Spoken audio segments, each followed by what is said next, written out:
I want to play this clip here of Schumer's pushback against the big beautiful bill, but I wanted to note something up on the top and jump in. If you have anything to add here, but this is one of the most damaging pieces of legislation probably that has been passed in my lifetime. I mean, the human cost is just going to be immense, and it has been wild to see how casual, frankly, the Democratic Party has been in their opposition to this. I mean, there has been more opposition to Mamdani from from a lot of people in that party than to this bill that will undo decades and decades of achievements of the labor movement, and the once more pro worker Democratic Party. You're seeing all that kind of evaporating, and this is the kind of opposition that you get. This is Chuck Schumer standing up for the American people by changing the name of the bill.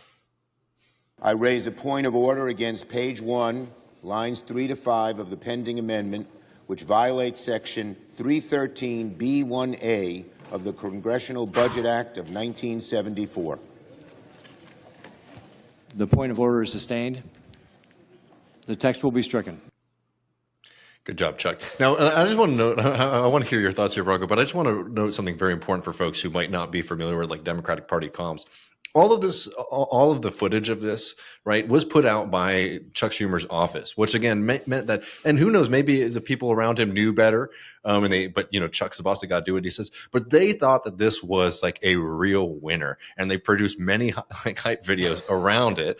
And obviously, everybody kind of reacted with, "What the hell are you doing here? I mean, this is a serious thing, and you're changing the name. Who gives a shit?" But I'm curious if you have anything to add there.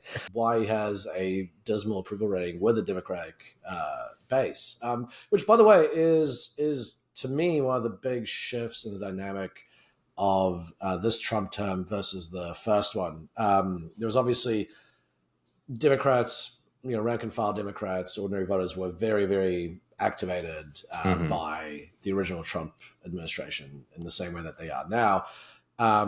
But what you also had is people had a huge amount of faith in the Democratic Party and the Democratic establishment. People like Schumer had very, very, very high approval ratings, not just in New York, but nationally. And that was basically true for most prominent Democrats. And I think that's, interestingly, when you look back on both the attempts to kind of the left insurgent attempts to take over the Democratic Party in 2018 to 2020, and also Bernie Sanders' run, which ended up unfortunately kind of hitting a wall in South Carolina and never winning again against Joe Biden. I think that is a big part of it. The Democratic base was fundamentally quite satisfied with the party and what they were doing and thought they were doing a great job. That is not the case anymore. You have a Trump administration that is far more, like I said, far more radical, far more kind of menacing than the first one was, and doing things that people would not have even dreamed, even two years ago, 6 months ago. But people are no longer satisfied with the Democratic response, and it seems like they really hate the Democratic establishment, not just voters as well, but even just kind of Democratic liberal influencers who host podcasts and news shows and stuff. So that is an interesting dynamic, and I think that's a big part of it.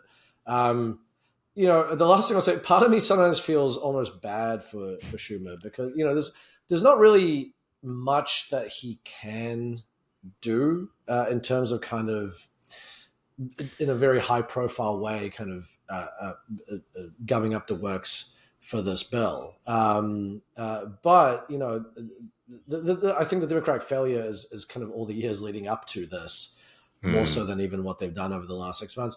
But, when he puts out stuff like that as a kind of attempt to show, hey, look, I am resisting, it really does not help his case because it just makes him and the rest of the Democratic leadership look so much more out of touch and inept.